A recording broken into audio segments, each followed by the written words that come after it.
hay un tema que es trascendental.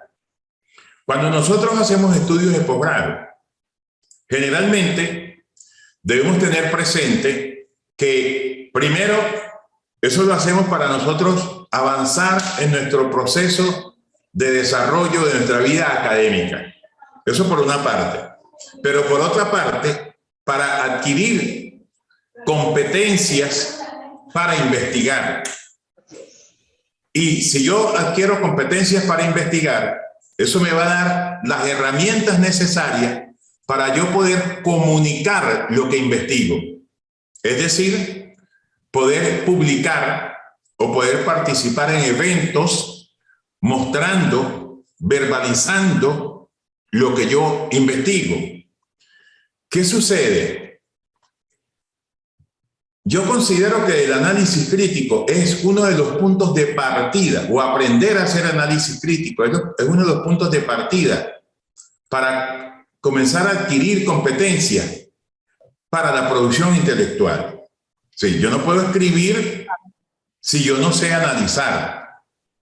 Y cuando se va a hacer un análisis crítico de un tema determinado, si yo no tengo conocimiento sobre ese tema, porque nosotros no lo sabemos todo, ¿qué es lo que tengo que hacer primero antes de empezar a hacer el análisis crítico del documento que me están pidiendo al cual yo intervenga? Debo indagar acerca del tema. Ejemplo, nosotros estamos hablando allí de educación y ciudadanía. Ese es un tema que para un educador es fundamental. Es fundamental. Porque nosotros como educadores estamos contribuyendo a la consolidación de la formación de ciudadanos en el país en que estemos. Exactamente. Y de unos ciudadanos que tengan la capacidad de participar de manera crítica en todos los procesos que se desarrollan en la vida democrática del país, cualquiera que estos procesos sean. Para eso, nosotros tenemos que tener esas competencias para poderlas trasladar a otros. Entonces, pero además, como decía, para investigar, entonces si yo voy a hacer análisis crítico de educación y ciudadanía y tengo algunas dudas con respecto a la concepción de ciudadanía, pues tengo que hacer, ¿qué tengo que hacer? Indagar acerca de ciudadanía, porque sobre educación conocemos, porque somos educadores. Bueno, indago acerca de ciudadanía. ¿Y cómo es que la educación entra en consonancia con la ciudadanía, entendiendo el rol que tiene el docente en una comunidad? Y comienzo a leer acerca de ciudadanía. Bueno, cuando yo abordo este documento que yo les entregué sobre educación y ciudadanía y hago esas averiguaciones acerca de ciudadanía, el concepto de ciudadanía, cómo se maneja la ciudadanía, etcétera, ya tengo elementos para comenzar a hacer un análisis crítico. Ahora les pregunto, ¿qué les pareció la narrativa que yo les coloqué allí como material de apoyo acerca del análisis crítico?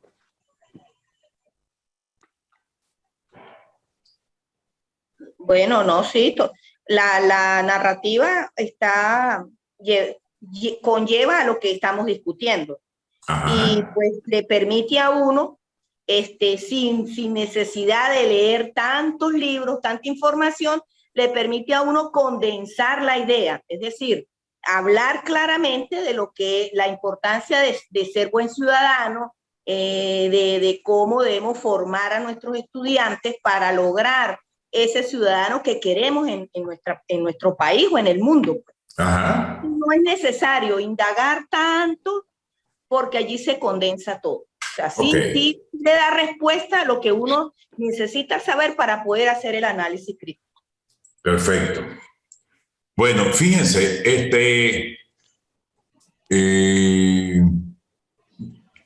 ahora rato iba a hablar, creo que era Joana y no pudo porque el audio, o era Carmen, no sé. Que el audio no ya resolvió el problema. Creo que era Lenny. Lenis. Ah, yo lo resolví. Ok. Bueno, Lenis, te escuchamos. Ahí en el texto también habla sobre la situación actual que estamos viviendo. La educación, además de transmitir los conocimientos, también va relacionado a lo que es la parte de la humanización y de la ética. Correcto. Y es lo que estamos viviendo actualmente. Estamos en un mundo de antivalores. Cuando habla de la anomía, hay antivalores. O sea, esa parte como que se está dejando y no se puede dejar, porque para que la educación pueda llegar a transformar, que es la idea, debemos tener en cuenta esa parte la parte del ser, la parte humana. Cuando nosotros estamos en el contexto a nivel educativo en la escuela, nosotros tenemos que llegar más allá con ese estudiante, mirar su contexto familiar, lo que lo está afectando todo. Entonces tenemos que llegar más allá para poder transformar. También es lo que es la parte de lo que habla en cuanto a lo que es a la educación y a la parte ciudadana. Y como estamos viendo, profe, lo de la guerra ahorita mismo que hay en Rusia, Ucrania, ahí hay una deshumanización. Entonces eso también. Sí, fíjate, Lenny, lo siguiente. Qué interesante esa participación, porque es que nosotros tenemos que contextualizar todas estas cosas en la comunidad en la cual nosotros nos desempeñamos y también en la que vivimos. Nosotros tenemos que contribuir de alguna manera a que el proceso formativo de nuestros estudiantes se haga de manera integral. Claro, la educación es integral. Y cuando hablamos de esa integralidad, estamos hablando de lo biológico, lo psicológico, lo físico y lo espiritual. Esos elementos se conjugan, pero además tenemos otras situaciones. Tú acabas de mencionar el tema de la ética. Y necesariamente cuando nosotros tocamos el tema de la ética, automáticamente eso nos lleva de inmediato a la búsqueda y comprensión de los elementos axiológicos que están presentes en la educación. Porque los valores, yo diría más bien que hay como que una lucha entre la humanización y la deshumanización de los procesos, ¿no? Y el establecimiento de las relaciones interpersonales. Los valores. Hay dos instancias fundamentales que están encargadas de educar en ellos, que son la familia y la escuela. Y la primera escuela es la familia. Claro, entonces la familia y la escuela tienen una responsabilidad histórica para la educación en valores. Porque yo he insistido mucho en el tema de que los valores no se enseñan. O sea, nosotros educamos en valores, mas no enseñamos valores. Porque los valores no se transmiten. Los valores se transmiten y se transmiten a través del modelaje. Del ejemplo y del modelo, exactamente. Sí, es que el ejemplo es la herramienta para el modelaje. ¿Tú ves? Entonces, si tú llegas a tu aula, a tu ambiente de aprendizaje y todos los días al llegar saludas respetuosamente, de manera adecuada, saludas a los niños, a las demás personas, pues tú estás mostrándole a los niños cómo es que debe ser la relación con las demás personas. Un patrón. Si tú pides, por favor, si tú das las gracias, tú estás mostrándole a los niños cómo es que se deben desarrollar las relaciones. Entonces, si por ejemplo, el tema de la solidaridad Eso no se inyecta. ¿Me entiende? Porque es que no hay una inyección para ello.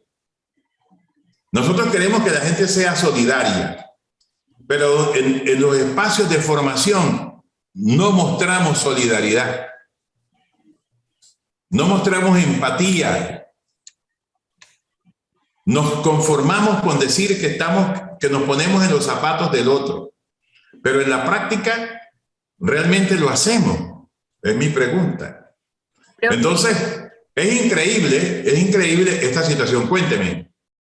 Lo que pasa es que muchas veces manejamos una doble moral. Exactamente, interna, exactamente. Sí, señor. Porque lo que pasa es que en nuestra casa nos enseñaron, eso es suyo y no se lo preste a nadie, ese es su borrador y cuidado se le pierde y si se le pierde lo castigo y si lo bota le pego. Entonces, ¿qué pasa? Ese niño no va a prestar su borrador porque en su casa le van a pegar porque se lo pierde. Claro. Tenía una persona egoísta, egocéntrica, claro, ensimismada. Cuando ya nosotros necesitamos, ahí sí, ay, profe, pero ¿por qué no le prestaron el borrador que tanto era colaborarle con un lápiz? Entonces lo que pasa es que manejamos una doble moral y con esa doble moral se crece, profe. Con esa, así no, muchas veces digamos, no, yo soy muy solidario, con esa doble moral se crece. Hay momentos en los que uno dice, no, es que mejor yo pienso solo en mí. Es que yo tengo que pensar primero en mí. Es que tengo que, y sí, uno debe que llegar la solidaridad hasta cierto punto donde ya no afecte nuestra integridad, pero hay momentos en los que uno dice, en serio, o sea, ¿qué les costaba colaborar? Digámoslo, si estamos recogiendo un mercado para una familia necesitada, con una librita de arroz no les costaba nada, pero es que nosotros manejamos esa doble moral y se la enseñamos y se la transmitimos a nuestros niños. Una doble moral donde decimos, ay, sí, pobrecito, el necesitado, pero no, yo no puedo ayudarle porque solamente tengo lo que tengo. Nos pasó un caso una vez, estábamos haciendo una colecta para X familia y le pedí ayuda a una persona que tiene bastante poder económico y me dijo, no, es que yo vivo con lo del día. Yo decía, ¿es en serio?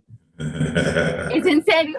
O sea, como que, y después cuando esa persona necesitaba un favor mío, ahí sí, ay, Joana, es que mire, necesito un favor ya de otra índole, no económico, pero sí necesito un favor yo. O sea, aquí sí vamos a aplicar la solidaridad, pero cuando la familia que necesitaba, yo le pedí ayuda, me dijo que vivía con lo del día. Entonces, ¿por qué nosotros, y como docentes también lo hacemos, porque yo lo he hecho y no me saco de esta sopa? Muchas veces decimos, ay, no, esto aquí no, yo no, por más de que yo tenga la receta mágica para hacer que mis estudiantes de tercero se queden quietos, no la voy a compartir con nadie. Desde ese punto se maneja una doble moral, desde ese punto falta muchas veces la empatía ciudadana, porque queremos enseñar ciudadanía a través solamente de las palabras y no de las acciones. Oye, Joana, extraordinario. Fíjate hasta dónde hemos llegado. Yo espero que eso esté ahí en tu documento, ¿no? Bueno, buenísimo, te cuento, buenísimo. Pero fíjate tú, lo que veníamos diciendo, hay dos instituciones encargadas o que tienen la responsabilidad, ya te doy la palabra, Carmen, que tienen la responsabilidad de educar en valores, la familia y la escuela.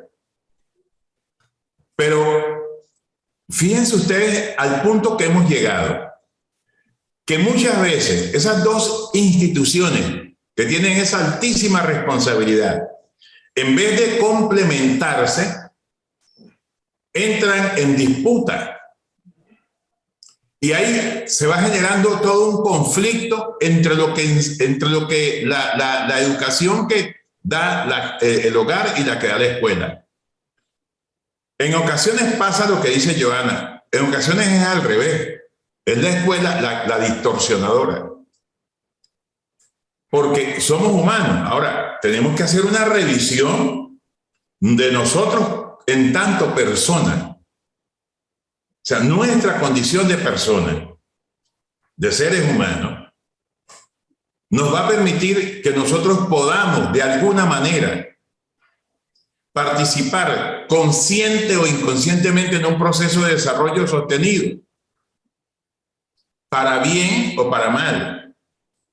Porque de acuerdo como nosotros, con los valores que traigamos del hogar y que sean reafirmados en la escuela, que a veces son los que se transforman en antivalores que alguien mencionó por allí, creo que fue Carmen, que también esos antivalores también son reafirmados. El individualismo es una cosa aterradora. La intolerancia. La intolerancia. Joana lo expresó muy bien, de manera muy magistral, pero la intolerancia es otra cosa. Mire, nosotros hablamos mucho de diálogo. Hablamos muchísimo de diálogo. Y hablamos del respeto. Pero a veces nosotros vemos a los docentes en las reuniones y le pedimos a los niños que aprendan a escuchar. Y vemos a los docentes en las reuniones. Y yo quisiera que los niños estuvieran por ahí, por un huequito, mirando el comportamiento de los docentes cuando hacen las reuniones académicas. Es terrible. Entonces, eso de la doble moral es un elemento que nosotros tenemos que considerar. Y yo insisto mucho en esto de la construcción de ciudadanía. Porque particularmente, por ejemplo, en Colombia, nosotros desde hace mucho tiempo venimos luchando porque se dé un proceso de construcción de paz. Pero para tú construir la paz, primero tienes que construir ciudadanía. Porque es casi que imposible lograr la paz si no hay un proceso de desarrollo ciudadano. Y eso implica toda la carga valorativa de la cual hacíamos mención. Y entre esas cosas, el respeto juega un papel de importancia trascendental. A ver, Carmen, que tienes la mano levantada. Sí, doctor, yo quería aportar que en estos momentos el mundo entero está viviendo un gran problema que es la situación de los hogares disfuncionales. Ajá. Y por otra parte, nuestra educación, la conciencia de nosotros, de algunos educadores, en que no aportamos cuando se dicta la materia de ética.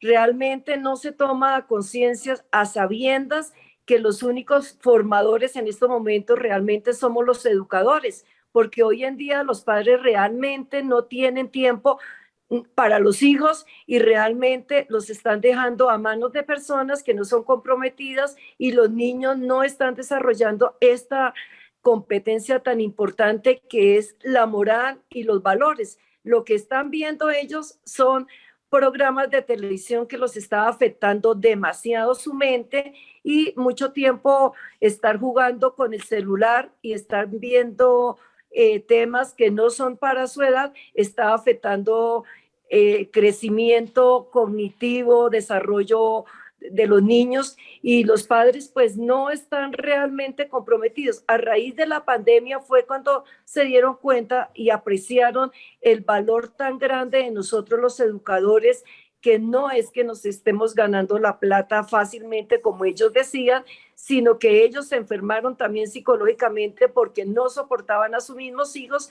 Esta pandemia nos sacó adelante, nos dio el valor que nosotros los educadores realmente representamos en esta sociedad que está en tan grandes dificultades en todos los aspectos morales, psicológicos, económicos. Entonces fue una oportunidad para valorar nuestro trabajo como colaboradores de los niños de ellos, porque ellos siempre, en la gran mayoría, nos ven, es como todo que lo haga ya el profesor, pero ellos nunca se involucraron. Hasta estos momentos de esta pandemia, realmente reconocieron el valor de los profesores. Oye, ese es un tema bien interesante. Sin embargo, fíjate, hay una cosa que la imagen del docente se revalorizó con respecto a la pandemia, pero es que la pandemia permitió que aflorara una cantidad de cosas que, así como mostró un lado bueno de la situación, también permitió mostrar las falencias del sistema educativo. ¿Entiendes? El sistema educativo tiene unas tremendas falencias que quedaron al descubierto con la pandemia. Y yo soy de los que piensa que si quienes tienen la responsabilidad de promover el desarrollo de las políticas públicas en materia de educación a nivel sobre todo de América Latina, que es lo que nos compete realmente, no hacen lo necesario para ir subsanando todas estas falencias a las cuales estoy haciendo referencia, pues vamos a tener muchas complicaciones y vamos a seguir teniendo muchas complicaciones en nuestros sistemas educativos. Hay unos materiales que, bueno, vamos a ver en qué momento se los comparto, de Boaventura de Sousa Santos, que habla acerca de la educación pospandémica, que son sumamente interesantes y que allí se plantea la situación de los profesores tanto de los niveles de básica y media como del nivel universitario y lo que acontece con respecto a ya superar un poco el tema de la pandemia. Yo creo que es bien necesario, pero además, Carmen, tocabas el tema de la ética nuevamente y yo soy de los que piensa que la ética no debería ser una materia como tal.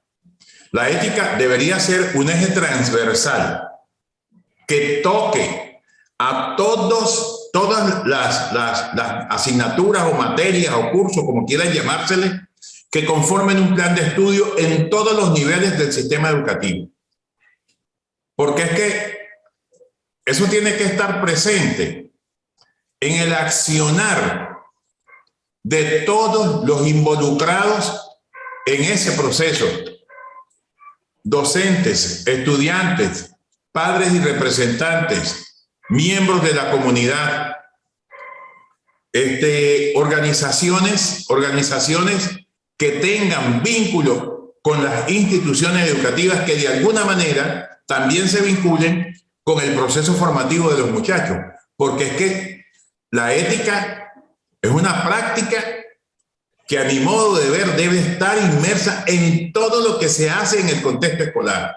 Y cuando hablo del contexto escolar me estoy refiriendo a todos los niveles, desde la educación inicial hasta la educación universitaria. Tiene la mano levantada allí, Joana. Adelante. Sí, profe, en cuanto a algo muy concreto en cuanto a la parte de la educación en pandemia, también sacó la ética del docente. Muchos docentes llegaron a esta carrera no por amor, no por pasión ni vocación, así como a nosotros nos corre por las venas, no. Llegaron a esta carrera, ¿por qué? Porque en el 2000, creo que fue 2008 aproximadamente, en ese periodo del 2000 al 2008, se abrió la oportunidad de que todo el que fuera profesional sea profesor. Todo.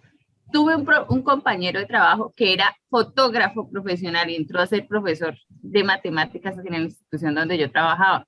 Entonces, ¿qué pasó? Ahorita en la pandemia se dieron cuenta que esto no es para llenar el espacio, que esto no es para llenarme el bolsillo, que esto no es porque no tengo nada que hacer. Se dieron cuenta que esto es de verdad de uno de meterle amor y cañaña al asunto. Entonces, la pandemia también ayudó a ser un colador en la parte de los docentes. Muchos docentes renunciaron, dijeron, no, yo no me aguanto esto, esto no es para mí.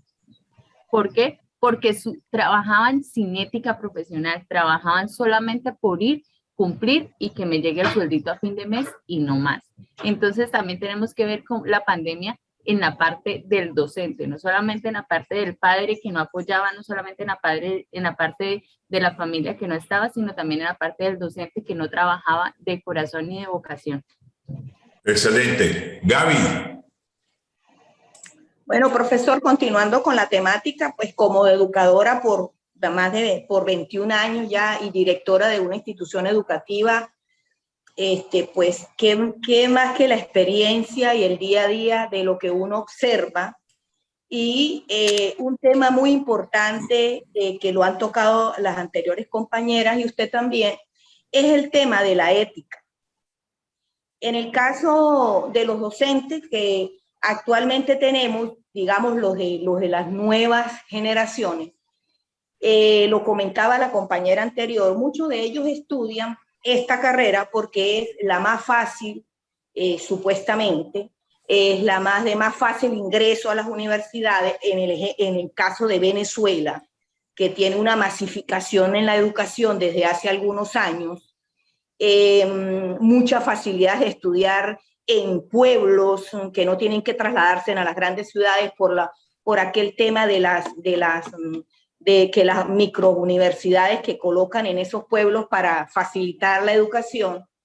Entonces, pues, era un atractivo para los muchachos estudiar educación porque era más fácil y digamos que algunas universidades también acortaron el tiempo de la carrera a 4 años.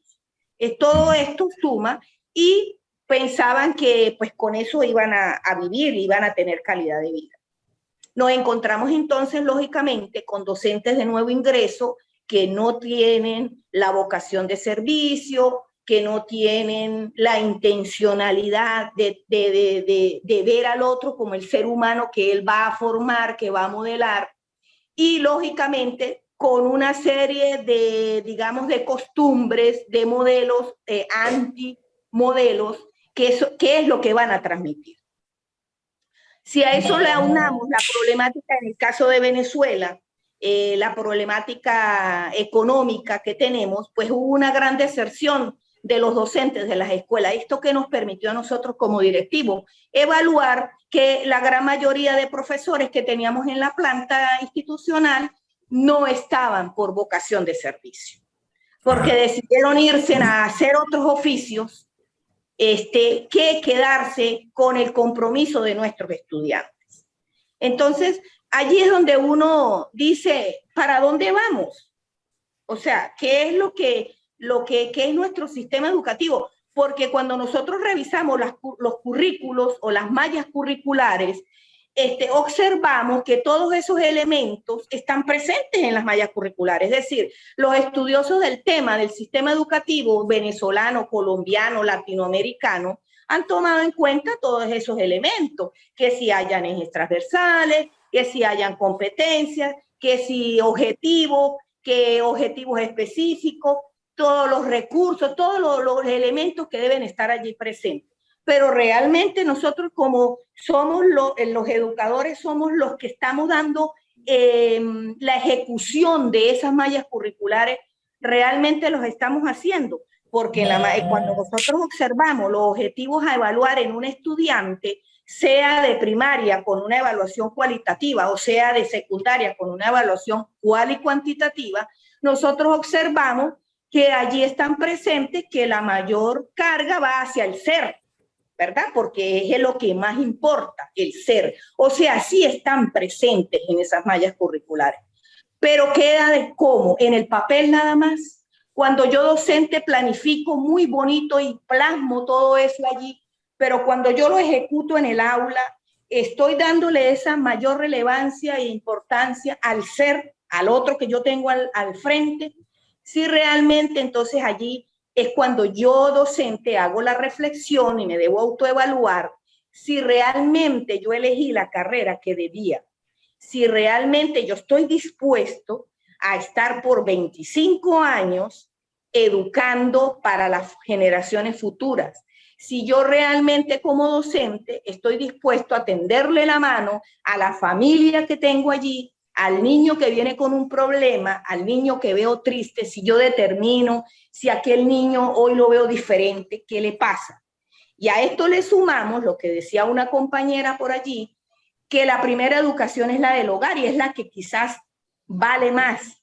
Nosotros en la escuela solamente lo que hacemos es reforzar y darle al niño ese espacio para que él vea que hay muchas posibilidades y que él debe elegir la que más le convenga. Entonces la familia, tenemos ahora una familia disfuncional, una familia donde la mayor prioridad es lo material, lo económico, cuánto dinero tengo, cuánto dinero llevo al hogar, el mejor carro, le doy al niño todo lo que me pida tecnológico para que el niño esté allá en el cuarto viendo eso y no me esté aquí perturbando. O más aún, otras familias más pudientes sustituyen la presencia de la madre por una persona extraña que está allí cuidando al niño. Entonces, lógicamente, madres que uno llama porque mira, su hijo tiene un comportamiento de esta manera, lo venimos observando, y todavía la madre tiene el tupé de molestarse porque uno lo está llamando y la hizo venirse del trabajo, pero eso es una tontería, eso son muchachadas. Entonces uno allí dice, oye, porque yo también soy madre, ya con mis hijos criados, estudiados y todo lo demás. Entonces uno dice, y entonces, ¿con quién voy a hablar yo si la principal, que es la madre, me dice que eso es una simple muchachada y no quiere ver que su hijo va por un camino que no debe ir? Entonces allí hablamos de esa alianza escuela y familia. A veces la escuela está haciendo bien su papel porque hay escuelas que sobresalen de otras, pero la familia no la ayuda. Y lógicamente lo que el niño vea en la escuela, por muy bueno que sea, lo va a volver a distorsionar en la casa. Claro. Entonces, bueno, allí nos encontramos con esta disyuntiva, más en una época nueva, donde se rompieron todos los paradigmas, sumado a una pospandemia que todavía no podemos decir que ha terminado, no sabemos cuánto más tiempo nos lleve, donde los docentes se vieron obligados, los que están comprometidos, se vieron obligados a la diversificación de las estrategias para poder hacerle llegar a sus niños los conocimientos y no dejarles de hablar sobre el cómo actuar, el cómo ser. Entonces, en Venezuela específicamente, sobresale de todos los problemas, sobresale aún más porque se le suman los problemas externos que tiene el docente el día a día, en el quehacer cotidiano, que no gana un sueldo acorde para cubrir sus necesidades, que tenemos tantas dificultades con la electricidad, con el transporte público para los maestros que tienen que trasladarse a la zona rural. Ya las zonas rurales, profesor, están desasistidas de docentes. Un docente comprometido que viva en esa zona estará dando todas las materias, cuando sabemos que eso es imposible. Nosotros podemos tratar de ser un docente integral, pero si yo no soy especialista en matemática, podré dar algunos contenidos de matemática, pero no los voy a poder dominar todos. Entonces, bueno, esto en Venezuela realmente es tema y muchísima tela que cortar para trabajos de investigación, y podremos hacer 20.000 trabajos de investigación, pero si realmente no hay esa unión de la familia con la escuela y lógicamente por el Ministerio de Educación, que es el ente rector, realmente estamos en una grave crisis. Yo como directora, como docente, como madre, me preocupa la acción de los niños, ver cosas en los niños que uno se queda sorprendido y uno dice, si con esta edad hace esto, ¿qué queda cuando tenga 18 años? Entonces, bueno, es realmente preocupante y bueno, el llamado es a eso, a que los docentes nos preocupemos cada día más de ayudar a nuestros muchachos, de ayudar a las familias y pues trabajar muchísimo lo que son los valores, la ética, la moral, la ciudadanía, para poder nosotros rescatar nuestro país. Esa es mi intervención. Bien, Gaby. Fíjate, voy a quedarme con lo último. Muy interesante, pero hay un detalle, Gaby, que acuérdate que yo también trabajo en Venezuela, ¿no? Y comparto contigo plenamente la cuestión, pero hay un detalle que es la desvinculación que tenemos hoy día entre familia y escuela, porque ya no tenemos los docentes la relación con la familia que se tenía antes. el mismo hecho de los procesos de desarrollo de las sociedades ha hecho que nos distanciemos en vez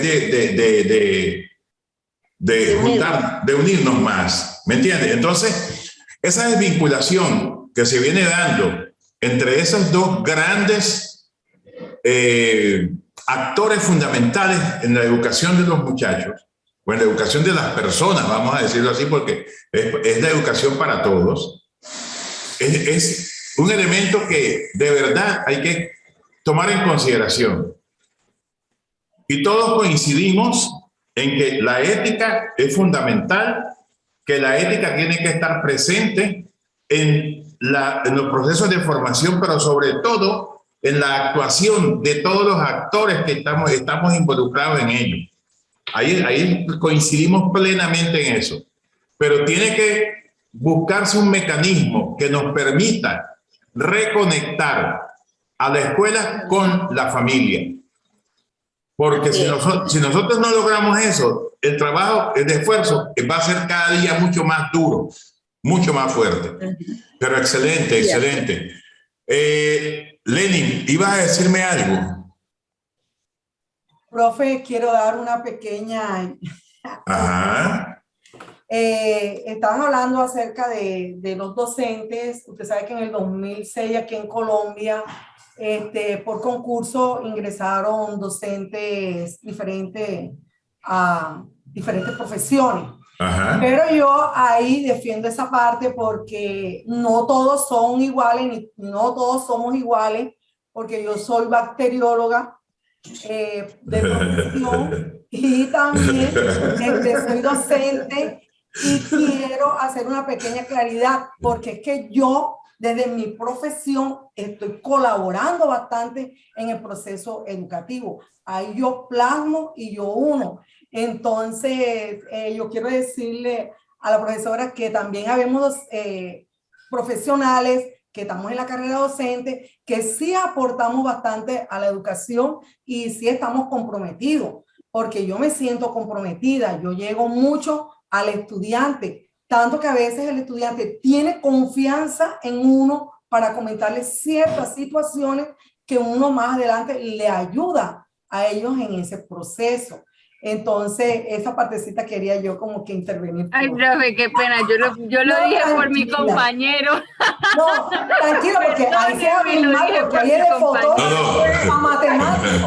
Pero yo también ayudo a preparar a los estudiantes de grado 11 en las pruebas IFE. Yo les ayudo en la parte de ciencias naturales, que se me facilita mucho, y en la parte técnica. Entonces, sí, no, profe, la verdad yo lo dije por mi compañero. Él pero es que... Pero yo también... Claro, pero sí, pero el comentario que hizo Johanna es válido, así como lo que tú estás haciendo, Lenny, ¿me entiendes? Porque nosotros no podemos meter a toda la gente en un mismo saco. Claro. Pero de que sí hay esas situaciones, las hay, y las hay en todo lado. Las hay en todo lado. ¿Qué es lo que, o sea, por qué hacemos los comentarios? Porque es necesario que en una mesa de discusión como esta, nosotros pongamos sobre el tapete esas cosas y podamos generar puntos de vista que no van a ser todos en el mismo sentido, pues las divergencias son necesarias. Y esa aclaratoria tuya, mira, fantástica, porque yo me imagino que tú debes estar trabajando con el área de biología o algo por el estilo. ¿Me entiendes? Sí, profe, ciencias naturales, biología. En ciencias naturales, correcto. ¿Ves? Entonces, eso es importantísimo. Profe, otra cosa, perdone que lo interrumpa. Ajá. Nosotros en el colegio, en la institución, yo también trabajo de manera transversal con emprendimiento. Okay. Yo le colaboro a mis estudiantes también a que tengan esa parte emprendedora. ¿Qué hago yo con ellos? Yo los ayudo a ellos también a preparar lo que son splash, perfume, ambientador, desinfectante. Entonces, uno también estimula, y como es una institución de carácter comercial, ella también está ligada con el SENA, entonces también tenemos esa parte de emprendimiento a nivel transversal. Entonces, no, excelente, excelente. Ili. Bueno, profe, retomando nuevamente el tema, profe, de la falta de ética y de valores en nuestra sociedad. Como docentes, vemos una sociedad con muchos problemas de discriminación, de deslealtad, de falta de compromiso, de soborno, y nosotros lo estamos viendo día a día, y más porque los manejamos desde los niños pequeños hasta los más grandes. Así como usted decía en estos momentos, que cuál va a ser el mecanismo que va a acercar a la familia con la escuela. Correcto. No sé, porque ya nosotros hemos manejado y sabemos lo que está sucediendo, sabemos que la falta de ética y de valores en la sociedad no nos va a llevar a ningún lado. Y ahora se nos viene un problema mucho más grande, profe, y quiero compartirlo, y es que estamos dándonos cuenta que las familias hoy en día solamente están consiguiendo un niño porque no quieren familias numerosas, porque la situación económica del país no se los permite, y ese niño queda en la casa con una tablet, con un computador, con un celular, con una niñera que le atiende las necesidades básicas, y ese niño llega a la escuela con un individualismo, creyéndose que las cosas él las necesita que se las dan porque él se las merece. Él no lucha por adquirir, por querer, no, simplemente se las tiene que dar porque él se las merece, y se está rompiendo mucho. O sea, ya no solamente hay un abismo, yo siento que hay una brecha grandísima entre lo que la escuela pretende con los jóvenes y lo que el padre o la familia quiere con sus hijos. El padre de familia está siendo muy ausente, y eso se nos va a venir, porque ya lo estamos viviendo. Los padres de familia son muy ausentes a la educación de los hijos. Ellos simplemente quieren un niño que vaya promoviéndose año tras año, y algunos llegan a la universidad y escogen una carrera donde es el doctor, es el médico, porque es que esa es la familia que nosotros estamos viendo, donde solamente hay un niño y es individualista. Y entonces, si ya sabemos que hay esa problemática, ¿qué nos corresponde hacer? ¿Por qué no estamos actuando desde ya? Porque ya sabemos que hay una falta de valores en la sociedad, pero yo pienso que es el momento de empezar a hacer los cambios drásticos desde la educación, para no solamente acercar la familia, sino para que la familia se dé cuenta y empiece a cambiar y ajustar algunos patrones de educación que hay en la familia, que nacen en la familia. Fíjate, Ili, yo a veces, o sea, esta actividad con ustedes, sobre todo esta actividad de hoy, me ha agradado tanto porque hoy, yo no sé qué pasó, pero despertaron toditos y están demostrando que este es un grupo de personas interesantísimos, intelectuales, pensadores.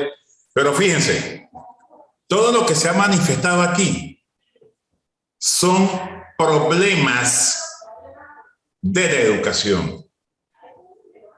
Problemas de la educación que necesitan respuesta, que necesitan abordaje, que necesitan ser tratados. Lo que decía Gaby es una realidad en Venezuela, sí, y es una realidad en Colombia también.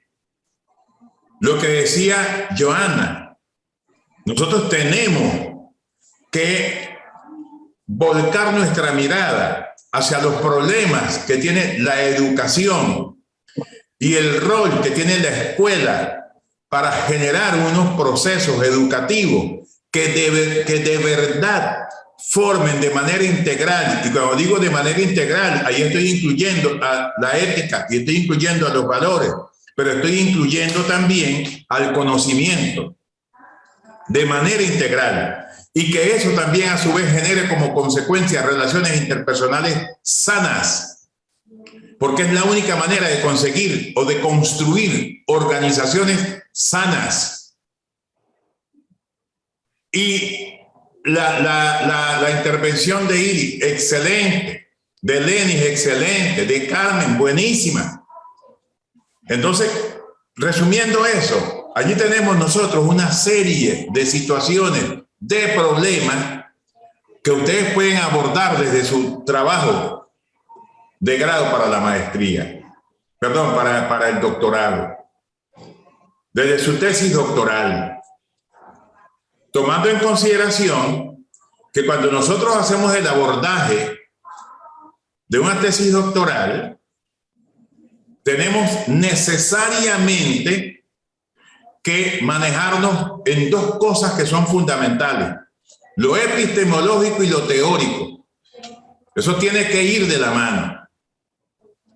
Entonces, esos aspectos que ustedes han venido presentando con esos discursos tan interesantes, oye, vamos a irle dando forma con los demás seminarios que ustedes vienen realizando para que ustedes vayan construyendo poco a poco, y el tema que es el de interés de cada uno, pues váyanlo profundizando, porque de verdad que son temas interesantísimos. Yo estoy emocionado con este grupo, de verdad.